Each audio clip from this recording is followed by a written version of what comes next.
नमस्कार जी। सत साहिब। क्या नाम है जी आपका? उर्वशी साहू। कहाँ से आए जी आप? ग्राम चीचा, तहसील पाटन, जिला दुर्ग, छत्तीसगढ़ से। क्या आप संत रामपाल जी महाराज जी के अनुयायी है? हाँ। सदगुरु रामपाल जी महाराज जी से नाम दीक्षा मैंने 24 अक्टूबर 2016 को लिया।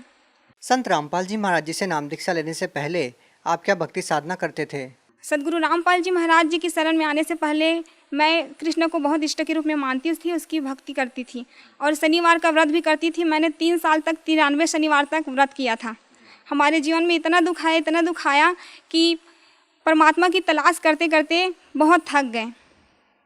और जैसे कि मैं बचपन से ही 7 साल की उम्र से ही मेरे घर के लोगों को बोलना स्टार्ट कर दी थी कि पूर्ण परमात्मा इस पृथ्वी पर आने वाले हैं और मेरे को अपने मिशन को सहयोग देने के लिए भेजे हुए हैं। वो समाज में व्याप्त बुराइयों को जड़ समेत मिटाएंगे, जैसे कि दहेज प्रथा, नशाखोरी, रिश्वत, ये सब जो है ना, उस सब को हटाएंगे और सतयुग जैसा समय स्थापित करने वाले हैं। और मेरे को 2016 में भी मिलने वाला है, ये भी बताया था। क्या आपको समय की जानकारी थी? आपको जो महापुरुष जिसके बारे में आप बचपन से अपने परिवार वालों को बताते रहे हैं, वो आपको कब मिलेंगे? क्या आपको कोई जानकारी थी? बस समय पता था और पूर्ण परमात्मा है ऐसे करके पता था। लेकिन हमारे हिंदू धर्म में व्याप्त जो गुरु है ना, वो लोग कृष्ण को ही पूर्ण परमात्मा समझते थे। तो मैं कृष्ण को ही पूर्ण परमात्मा समझकर उसकी भक्ति करने लगी। कृष्ण को हमेशा अपने साथ रखती थी। स्कूल जाती थी तो उसके अपने बस्ते में छिपा कर ले जाती थी और देखती थी। स्कूल के जो हमारे सर मैडम हैं, उन लोगों से भी ज्ञान चर्चा करती थी कि पूर्ण परमात्मा ऐसा होता है, वो आने वाले हैं ऐसे करके। तो सभी से करने लगती थी। हमारे स्कूल के जो मेरे सहेली लोग थे, वो लोग बोलते थे कि आप संत के जैसे बोला करते हो, बिल्कुल संत के भाषा में बोलते हो, ऐसा करके मेरे को बोलते थे। और मैं बोलती थी कि जो कबीर साहब की जो दोहे हैं ना, वो मेरे को बहुत पसंद आते थे। और ज्ञान चर्चा भी कबीर के दोहे में ही किया करते थे हम लोग स्कूल में। गायत्री मंत्र है वो भी जाप करती थी, रामायण का पाठ करती थी, गीता का। बचपन से ही बहुत पूजा पाठ करती थी सभी देव देवताओं की। आप संत रामपाल जी महाराज जी की शरण में कैसे आई? वो क्या है, संत रामपाल जी महाराज जी की शरण में सबसे पहले जब मेरा कॉलेज में एडमिशन नहीं हो रहा था तो मैं बहुत दुखी थी। उसके बाद कॉलेज से आई और वो सर मेरे से कम परसेंट वाले को दिए थे फॉर्म, लेकिन मेरे को नहीं दे रहे थे। तभी मैंने सोचा कि ये पूर्ण परमात्मा हो ही नहीं सकते कृष्ण। अगर पूर्ण परमात्मा होते तो मेरे साथ ये नहीं होता। बहुत हमारे जीवन में बहुत दुख आया, बहुत रोए हम लोग बहुत। जैसे कि मैं कोई अगर मार्ग में चलती थी तो दूसरे जो चले हैं तो उसी मार्ग में कुछ नहीं रहता था, और अगर मैं चली जाती थी उसी मार्ग में तो बहुत काटा सा हो जाता था। तो मैं जस्ट आई कॉलेज से, उसके बाद दोपहर को सो गई, थोड़ा सा नींद आया। उसके बाद सदगुरु रामपाल जी महाराज जी मेरे सपने में आए और वो साधारण वेशभूषा में थे। और संत तो वो सब पाखंड के जैसे कि जटा, लंबे नाखून और बाल बढ़ाए, दाढ़ी लंबी, वो सब थे। लेकिन संत रामपाल जी महाराज जी के ऐसे नहीं थे। तो मैं बोली मेरे मम्मी को बोली कि मम्मी एक आए थे एक संत, लेकिन वो बोल रहे थे मेरे को कि आपका एडमिशन हो जाएगा बेटा, आप चिंता मत करना। लेकिन मैं जानती भी नहीं थी वो संत है। लेकिन आत्मा जो है परमात्मा को पहचान लेती थी, लेकिन मेरी आत्मा ने पहचान लिया कि वो संत ही हैं। उसके बाद मेरी मौसी थी एक, तो वो बोली कि मेरे गुरुजी हैं संत रामपाल जी महाराज जी, आप भी उससे नाम दीक्षा ले लो। तो मैं बोली कि वो आपके गुरु नहीं है, वो तो मेरे भी गुरु हैं, वो तो उससे भी मैं भी नाम दीक्षा लूँगी ऐसे करके। और जीवन से बहुत हार चुकी थी। तो संत रामपाल, तब तक तो आपको नाम पता ही नहीं था जब आपकी मौसी जी ने आपको बताया कि मेरे गुरुजी संत रामपाल जी महाराज हैं। लेकिन तब तक तो आप जानते ही नहीं थे कि ये संत रामपाल जी महाराज जी हैं। तो आपने अपनी मौसी जी से ये कैसे कहा कि ये मेरे भी गुरु हैं? वो क्या है ना कि आत्मा परमात्मा को पहचान सकते हैं, इसी प्रकार मेरी आत्मा ने भी गवाही दिया। तभी मैंने कहा कि ये भी मेरे गुरुदेव हैं। उसके बाद मैंने संत रामपाल जी महाराज जी से नाम दीक्षा लिया। देखिए, जो भी श्रद्धालु संत रामपाल जी महाराज जी से नाम दीक्षा लेता है तो उसको आध्यात्मिक लाभ होते हैं, भौतिक लाभ होते हैं, शारीरिक लाभ होते हैं। आपसे जानना चाहेंगे कि संत रामपाल जी महाराज जी से नाम दीक्षा लेने के बाद आपके जीवन में क्या बदलाव आया, आपको क्या लाभ हुआ? सबसे पहले मेरे को लाभ तो आध्यात्मिक हुआ। मैंने एक दिन परमात्मा से कहा था कि गुरुजी मेरे को इस लोक में रहना नहीं है, मेरे को सतलोक जाना है, मुझे नहीं रहना परमात्मा। तो गुरुजी एक दिन आए सदगुरु रामपाल जी महाराज जी और बोले कि बेटा आपको मैं आज रात को सतलोक ले जाऊंगा ऐसे करके। उसके बाद संत रामपाल जी महाराज जी आए, मेरे हाथ पकड़ कर बोले कि चलो जाएंगे सतलोक ऐसे करके, अपनी मम्मी को बता देना बेटा ऐसे करके बोले। तो मम्मी को जस्ट मैं बताई कि मम्मी मैं सतलोक जाने वाली हूँ, आप डरना मत, मेरे को कुछ नहीं होगा, सदगुरु रामपाल जी महाराज जी मेरे साथ है ऐसे करके। क्या उस टाइम पे आपके माता पिता ने या आपके घर वालों ने संत रामपाल जी महाराज जी से नाम दीक्षा ले रखी थी? जी हाँ, संत रामपाल जी महाराज जी से मेरे परिवार वालों ने, मेरी मम्मी ने भी नामदान लिया था। उसके बाद क्या होता है? उसके बाद गुरुजी आए और मेरे हाथ पकड़ कर ले गए। उसके बाद हम लोग पहुँचे काली रंजन के लोग, काली रंजन का लोग जहाँ पर आए वहाँ पर मैंने कहा कि गुरुजी मेरे को काल से बहुत डर लगता है, मैं नहीं देखूंगी उसको, ऐसे करके आंख बंद कर ली। और सदगुरु रामपाल जी महाराज जी ने कहा कि बेटा आप चिंता मत करो, मैं आपके साथ हूँ। उसके बाद हम लोग त्रिकुटी पे आए, त्रिकुटी पे परीक्षा हुआ वहाँ पर, तो सदगुरु रामपाल जी महाराज जी वहाँ छुप गए।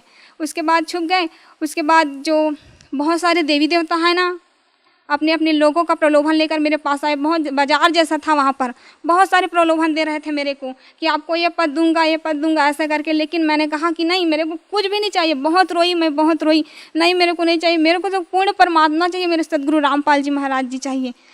उसके बाद सदगुरु रामपाल जी महाराज जी को मैंने बहुत ढूंढा। उसके बाद एक कोने में सदगुरु रामपाल जी महाराज जी मेरे को दिखे। उसके बाद दौड़ते दौड़ते गई और परमात्मा को रोते रोते गले से लगा ली कि गुरुजी आप मेरे को चाहिए, बस दुनिया की कोई चीज़ नहीं चाहिए, परमात्मा बस मैं आपको चाहती हूँ और कुछ भी नहीं चाहिए मेरे को। उसके बाद सदगुरु रामपाल जी महाराज जी ने मेरे को उठा कर कहा कि बेटा ऐसा ही तो चाहता हूँ, मैं चाहता हूँ कि हर हंस में ऐसा ही गुण हो। सतलुग जाते समय परमात्मा ने मेरे में पूरा शील, संतोष, विवेक, क्षमा, जो सतलुग जाने का जो गुण होता है ना व्यक्ति में, वही पूरा स्थापित कर दिए थे। उसके बाद सदगुरु रामपाल जी महाराज जी ने कहा कि बेटा कोई बात नहीं, मैं ही कबीर परमात्मा, पूर्ण परमात्मा सदगुरु रामपाल जी महाराज जी के रूप में आया हूँ बेटा, लेकिन संसार के लोग मुझे नहीं समझ रहे हैं। कोई बात नहीं, इंसान में इतना अहंकार घर कर गया है कि मेरे को समझना ही नहीं चाहता है। मैं ही पूर्ण परमात्मा सदगुरु रामपाल जी महाराज के रूप में आया हूँ, जिसने असंख्य ब्रह्मांड की रचना की है, और मेरे बिना इंसान एक तिनका भी नहीं उठा सकते। लेकिन इतना अहंकार है कि इंसान मुझको समझना ही नहीं चाहता है। लेकिन कोई बात नहीं बेटा, बहुत जल्द सतयुग जैसा समय स्थापित होकर ही रहेगा। मैं चाहूँ तो पल भर में मंत्री सभी की बुद्धि को बदल सकता हूँ, लेकिन मेरा कुछ मिशन है बेटा और लीला करने वाला हूँ। उसके बाद मैं बहुत जल्द सतयुग जैसा समय स्थापित करूँगा। उसके बाद गुरुजी ना मेरे को सतयुग जैसा समय है उसमें ले गए। तो मैं बोली कि गुरुजी ऐसा ऐसा होगा बेटा, देखो ऐसा करके पूरा भविष्य में ले गए। तो मैं गुरुजी से बोली कि गुरुजी हम लोग जाएंगे वहीं पर, चलो ना रहेंगे ऐसे करके। तो सदगुरु रामपाल जी महाराज जी ने कहा कि बेटा हाँ बहुत जल्द रहने वाले ना, आप चिंता ना करो। उसके बाद आप कहाँ जाते हैं? पहले गुरुजी मेरे को ब्रह्मा विष्णु महेश के लोक में ले गए। उसके बाद काली रंजन का जो गुप्त लोक रहता है ना महाशिव रूप में, वहीं पर ले गए। उसके बाद वहाँ गए, उसके बाद देखिए कि बहुत बड़ा शिवलिंग था वहाँ पर। उसके बाद वहाँ प्रवेश करते ही जस्ट इतना बेकार धुन था वहाँ का, बहुत ही खराब था, मेरा सर दर्द होने लगा। तभी मैंने गुरुजी से कहा कि गुरुजी ये क्या है ऐसे करके। तो सदगुरु रामपाल जी महाराज जी ने कहा कि बेटा ये तो शिव का लोक है जहाँ गुप्त रूप में रहते हैं काल निरंजन। तो मैंने कहा सदगुरु रामपाल जी महाराज जी से कि गुरुजी मुझे इस लोक में नहीं रहना है, इस लोक से बाहर चले जाएंगे, चलो ऐसे करके। तो सदगुरु रामपाल जी महाराज जी वहाँ से बाहर लेकर आए। तो जब भी उस लोक का याद आता है ना, तो वो धुन आते ही बहुत सिर दर्द होने लगता है, बहुत ही बेकार है उस लोक का धुन। उसके बाद हम लोग नर्क लोक में देखें। नर्क लोक में ना काली रंजन जो तपतशिला में सभी जीवों को भूर रहे थे, गर्म तेल डाल रहे थे, बहुत गर्म खंभे पे बांधकर सभी जीवों को उसका जो बुरे कर्म का फल दे रहे थे। और सदगुरु रामपाल जी महाराज ने कहा कि देखो बेटा ये लोग मेरे भक्ति नहीं किए, इसीलिए तो इसका ये हाल है, लेकिन अगर मेरे को ये अभी भी मेरे को पुकारेंगे तो मैं तुरंत दौड़ा चलाऊँगा। परमात्मा ही पर थे, मैं देखी। उसके बाद मैंने कहा कि सदगुरु रामपाल जी महाराज जी ये लोग तो अपना मनुष्य जीवन ही बेकार कर गए, परमात्मा आपको नहीं पहचाने ऐसे कर। तो परमात्मा बोले कि कोई बात नहीं बेटा, धीरे धीरे सभी समझ जाएंगे मेरे को ऐसे करके। उसके बाद कहाँ जाते हैं आप? उसके बाद हम लोग अंदर प्रवेश किया तो पूर्ण अंदर कहाँ? सतलोक के अंदर प्रवेश किया। उसके बाद सदगुरु रामपाल जी महाराज जी ने गरीबदास जी, स्वामी रामदेवानंद जी महाराज और दादूदास जितने भी गए थे सतलोक, सभी संतों से मिलाया। वहाँ पर सत्संग के परमात्मा, इतना शांति, इतना बहुत अच्छा वातावरण था वहाँ का। यहाँ तो बिल्कुल भी नहीं है, बिल्कुल भी यहाँ कुछ भी नहीं है वैसे, वहाँ बहुत ही अच्छा वातावरण था। और क्या देखते हैं आप सतलोक में? अक्सर संत रामपाल जी महाराज जी के अनुयायी से बात होती है हमारी, जो सतलोक में जाकर के सतलोक का वर्णन करते हैं। आपने सतलोक में क्या क्या देखा? मैंने सतलोक में वहाँ पर बहुत सारे जो है जीव आत्माएँ थी सतलोक में, उन लोगों से मिला। सदगुरु रामपाल जी महाराज जी ने कहा कि बेटा आपको कुछ खाना ऐसे करके। तो मैं बोली कि नहीं गुरुजी मेरे को कुछ भी नहीं चाहिए, बस आप मेरे साथ रहना हमेशा ऐसे करके बोली। उसके बाद वहाँ जो ना सेब संतरे वहाँ के पेड़ इतने लतफत थे, मैं देखकर बोली कि ज़मीन को टच करने वाले भी थे। तो बोली कि यहाँ का तो फल तो ख़राब होगा ज़मीन से टच हुआ है तो ऐसा करके। तो वहाँ के हंस लोग जो थे वो लोग बोले कि नहीं ऐसा नहीं होता, सतलोक में कोई भी चीज़ खराब नहीं होता ऐसा करके बोले। उसके बाद आप क्या देखते हैं और क्या वर्णन करना चाहेंगे आप? वहाँ पर हमने दूधों की नदियाँ देखी, बहुत अच्छे गार्डन थे, यहाँ ऐसा है ही नहीं। अच्छा देखिए, हम इस संसार में देखते हैं कि बहुत सारे जीव जंतु हैं जो तड़प रहे हैं। बहुत सारी ऐसी चीज़ें देखते हैं, आपसी लड़ाई देखते हैं, आपसी राग द्वेष देखते हैं, किसी की बड़ी बिल्डिंग देखते हैं, किसी की छोटी बिल्डिंग देखते हैं। इस प्रकार की बातें भी क्या आपको सतलोक में देखने को मिली? नहीं, ऐसा नहीं, वहाँ सभी समान दृष्टिकोण से हैं। देखिए, आपने अपनी माता जी को बताया कि संत रामपाल जी महाराज मुझे सतलोक लेके जाएंगे, आप चिंता मत करना। कितने दिन तक आप इन लोगों की सैर करते रहते हैं और कब आप अपने शरीर में आते हैं? इसके दौरान भी आपने कुछ देखा हो तो आप हमें बताइए। उसके बाद जब मैं सतलोक चली गई थी तो मेरे घर के लोग बोलते थे मेरे मम्मी को कि ये क्या हो गया, ये कुछ भी नहीं कर रही है, बोल भी नहीं रही है, हम लोगों से बात नहीं कर रही, क्या हो गया इसको भूत प्रेत पकड़ लिए हैं, क्या ऐसे करके बोलती थी। जो जगत थे ना आधे लोग, वो लोग बोलते थे। तो मेरी मम्मी बोली कि नहीं, सदगुरु रामपाल जी महाराज जी इसको सतलोक लेकर गए हैं, आप लोग चिंता मत करना ऐसे करके। कितने दिन तक आपका शरीर पड़ा रहा ऐसे? 3 दिनों के लिए ले गए थे मेरे को सतलोक। क्या 3 दिन तक आपका शरीर अचेत पड़ा रहा आपके घर पे? मेरा शरीर अचेत पड़ा था और सदगुरु रामपाल जी महाराज जी मेरी आत्मा को सतलोक लेकर गए थे। उसके बाद जब आप अपने शरीर में पुनः आते हैं तो उसके बाद क्या मतलब किस नज़र से लोग आपको देखते हैं और क्या रिएक्ट आपका होता है? आपके परिवार वाले आपसे क्या बात करते हैं? उसके बाद मेरे परिवार वाले बात करते हैं कि क्या हो गया था तेरे को, ऐसे करके बोलते थे। जो पिछले घर में जो भी घटना हुआ थे वो सब बोलते हैं। तो मैं बोलती थी कि मेरे को नहीं पता ये सब क्या क्या बोल रहे हो, मुझे नहीं रहना इस लोक में, मुझे जाना है मेरे लोक में जहाँ से मैं आई हूँ, मुझे रहना ही नहीं, करके बहुत रोती थी। मेरी मम्मी बोलती थी कि क्या हो गया है, अरे सतलोक गई थी ना इसीलिए सब हो रहा है। वहाँ पूर्ण परमात्मा सदगुरु रामपाल जी महाराज जी को ले गए थे, यहाँ कुछ भी नहीं है, ये काल का बहुत बड़ा खेल है। कितनी अचरज वाली बात है बहन जी कि लोग नहीं विश्वास कर पाते इस बात पे कि मरने के बाद कुछ ऐसी चीज़ें हैं जो आप बता रही हैं, लेकिन संत रामपाल जी महाराज जी के अनुयायी एक ही बात बोलते हैं जो आपने बताई। इसी तरह का नज़ारा वो भी सतलोक में देख कर के आए हैं और वो आकर के हमारे साथ शेयर करते हैं।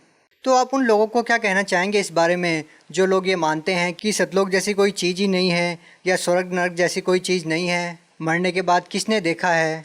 आप उन लोगों को क्या कहना चाहेंगे? हमने देखा है, सदगुरु रामपाल जी महाराज ने हमको दिखाया है कि स्वर्ग नरक भी है और उससे ऊपर सतलोक है पूर्ण परमात्मा का, जहाँ जाने के बाद इंसान वापस नहीं आता इस संसार में। लेकिन आज जिस तरह का घटनाक्रम है कि संत रामपाल जी महाराज जी जेल में हैं, लोग कैसे समझ पाएंगे कि संत रामपाल जी महाराज जी पूर्ण परमात्मा है जिस तरह से आप बता रही हैं और आपको सतलोक लेके गए हैं और आपको सब कुछ दिखाया है, आप खुद एक गवाह हैं। तो आप कैसे लोगों को समझा पाएंगे कि संत रामपाल जी महाराज जी को मानना कितना ज़्यादा ज़रूरी है लोगों के लिए? एक बार हमारे घर में हमारे जो मामा जी थे, पहले नाम दीक्षा नहीं लिए थे, मैं उसी के घर में रहती हूँ, तो वो बोले कि आप हमेशा सदगुरु रामपाल जी महाराज जी बोलते रहते हो, थकते नहीं हो उसके नाम लेते हुए। तुम्हारे सदगुरु रामपाल जी महाराज जी जेल से बाहर आकर दिखाए तभी मैं मानूंगा उसको पूर्ण परमात्मा। तो मैं बोली कि नहीं, आप ऐसा उसको चैलेंज नहीं कर सकते, वो सदगुरु रामपाल जी महाराज जी पूर्ण परमात्मा है, असंख्य ब्रह्मांड के मालिक हैं, वो कुछ भी कर सकते हैं, ऐसे चैलेंज मत किया करो आप उसको ऐसे करके। तो बोले कि नहीं, आकर दिखाए तभी मैं मानूंगा। उसके बाद उसी दिन रात को 11 बजे सदगुरु रामपाल जी महाराज जी हमारे घर में आए, उसके साथ 4 भगत जी भी लोग थे। उसके बाद सदगुरु रामपाल जी महाराज जी 10 मिनट तक बहुत दरवाजे के पास ही खड़े रहे। मेरे मामा ने देखा, गर्मी के दिनों था तो बिस्तर पर वो वहीं पर आंगन में सोए हुए थे। सदगुरु रामपाल जी महाराज जी को देखा, उसके बाद बुलाए हाथ जोड़कर कि आओ महाराज जी आओ, ऐसे करके बैठो, ऐसे करके बोले। उसके बाद हम लोगों को बुलाने के लिए चले गए कि आपके गुरुजी आए हैं, चलो चलो ऐसे। बहन जी आपसे पूछना चाहेंगे, जिस तरह की बातें आप बता रही हैं, ये सपने की बात है या हकीकत की बात है? नहीं, ये सपने की बात नहीं है, ये वास्तविकता है। सदगुरु रामपाल जी महाराज जी हमारे घर में आए हुए थे। ये सब हकीकत में घट रहा था आपके मामा जी के साथ? हाँ, ये हकीकत है, रात को 11 बजे की बात है। जो आपके मामा जी मानने को तैयार नहीं थे, जो आपके मामा जी कह रहे थे कि संत रामपाल जी महाराज जी जेल में हैं, संत रामपाल जी महाराज जी उनको दिखाई दे रहे थे? हाँ, उसी को दिखाई दे रहे थे, क्योंकि सदगुरु रामपाल जी महाराज जी ये प्रूफ किए उसको कि मैं पूर्ण परमात्मा हूँ, मैं जेल से बाहर भी आ सकता हूँ, ऐसा नहीं है।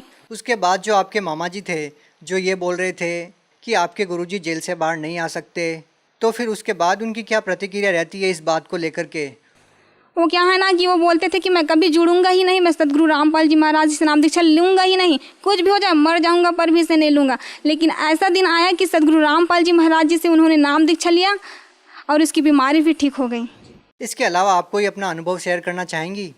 सर, मैं एक और अनुभव बताना चाहती हूँ कि मैंने सद्गुरु रामपाल जी महाराज जी से नाम दीक्षा लिया। तभी एक दिन मैं तालाब में ऐसा ही पैर धोने के लिए नीचे उतर रही थी। तभी सद्गुरु रामपाल जी महाराज जी ने कहा कि बेटा, आप पैर को नीचे मत रखना, वहाँ पर बहुत नुकीला चीज़ है, आपके पैर चुभ जाएगा। उसके बाद जस्ट मैंने निकाल कर देखा, जस्ट पैर रखने वाली थी वही जगह पर, तो वहाँ पर किसी ने शराब की शीशी को पीकर फोड़ दिया था। वो बहुत नुकीला था, अगर चुभ जाता तो बहुत मेरा पैर कट जाता। एक बार सद्गुरु रामपाल जी महाराज जी की शरण में आ गई थी। तभी सद्गुरु रामपाल जी महाराज जी ने कहा कि मेरा एडमिशन नहीं हो रहा था, कॉलेज में एडमिशन नहीं हो रहा था। मैंने जब 10th क्लास में थी ना, तो बहुत मेरे साथ अन्याय हुआ, बहुत दुख है हमारे जीवन में। फर्स्ट ईयर का एडमिशन था। एडमिशन के लिए मैंने 12th का, उसके बाद मेरे साथ बहुत बुरा होता है करके मैंने अपने मार्कशीट और टीसी को फाड़ दिया। तो उसके बाद मैंने सोचा कि अब मेरे को रेगुलर करना, तो क्या करूं ऐसे करके। उसके बाद सोचा कि क्या करूं, तो सद्गुरु रामपाल जी महाराज जी ने कहा कि बेटा, आप चिंता क्यों करते हो मेरे रहते हुए, मैं हूं ना आपके साथ, हो जाएगा आपके एडमिशन। उसके बाद मैं वो सब डाली नहीं थी, मार्कशीट और टीसी मेरे पास था ही नहीं, तो मैं नहीं डाली थी और दूसरे डॉक्यूमेंट्स डाली थी। तो वहाँ मैडम के पास गई जस्ट एडमिशन के लिए, तो उन्होंने मेरा फॉर्म देखा, बहुत ही चेक किया स्ट्रिक्ट। तो क्या हुआ कि सद्गुरु रामपाल जी महाराज जी की दया से उसे पता ही नहीं चला कि मेरे में टीसी और मार्कशीट तो है ही नहीं। उसके बाद मेरे बाद जस्ट मेरी सहेली थी, वो गई, तो उसका जो एक टीसी नहीं डाली थी उसके लिए उसको रिजेक्ट कर दिए। तो सद्गुरु रामपाल जी महाराज जी की शरण में आने के बाद मुझे बहुत सारे लाभ हुए। एक क्या कहूँ, बहुत सारे। हमेशा प्रतिदिन सद्गुरु रामपाल जी महाराज जी कुछ न कुछ लाभ करते ही रहते हैं। देखिए सर, एक बार मैं सतनाम का जाप कर रही थी छत में, तो मैंने सद्गुरु रामपाल जी महाराज जी से कहा कि गुरुदेव, हम लोग जो जाप कर रहे हैं वो कैसे जाता होगा, किसके लोक में, ऐसे करके। तो सद्गुरु रामपाल जी महाराज जी आए और बोले कि बेटा देखो, ऐसे हमारे ब्रह्मांड करके एक बिंदु सा आया, चांदी सा, उसके बाद पूरा फैल गया पूरा आसमान में। वायु निराकार है, हम देख नहीं सकते हैं ना, आभास बस कर सकते हैं उसको, लेकिन वायु की पूरे प्रकृति को दिखाया। उसके बाद दिखाया, पूरे ब्रह्मांड को खोल दिया। पूरे ब्रह्मांड को खोला तो दिखाया कि देखो, ये सबका लोक है, ऐसे जाता है, जिसका ब्रह्मांड है उसी के लोक में ऐसे जो जाप करते हैं। बहन जी, भगत समाज को क्या संदेश देना चाहते हैं? संदेश तो मैं कुछ दे नहीं सकती, बस प्रार्थना यही है कि सभी भगत समाज से सद्गुरु रामपाल जी महाराज जी के रूप में कबीर परमात्मा आए हुए हैं। सद्गुरु रामपाल जी महाराज जी ही विश्व में शास्त्र अनुकूल साधना बता रहे हैं, जिससे हमारा कंप्लीट मोक्ष होगा। अतः सद्गुरु रामपाल जी महाराज जी से नाम दीक्षा लेकर अपना जन्म मरण का दीर्घ रोग कटवाएं। मैंने बहुत सारी चीज़ें देखी हैं जो मरने के बाद भक्तों के साथ और जगत सभी के साथ होने वाला। अतः आप सद्गुरु रामपाल जी महाराज जी से नाम दीक्षा लेंगे, तभी आपका ये जन्म मरण का जो दीर्घ रोग है वो कटेगा। मेरा जगत के सभी भाई बहनों से निवेदन है कि सद्गुरु रामपाल जी महाराज जी से नाम दीक्षा लेकर अपना जीवन सफल करें। जी धन्यवाद। सत साहिब।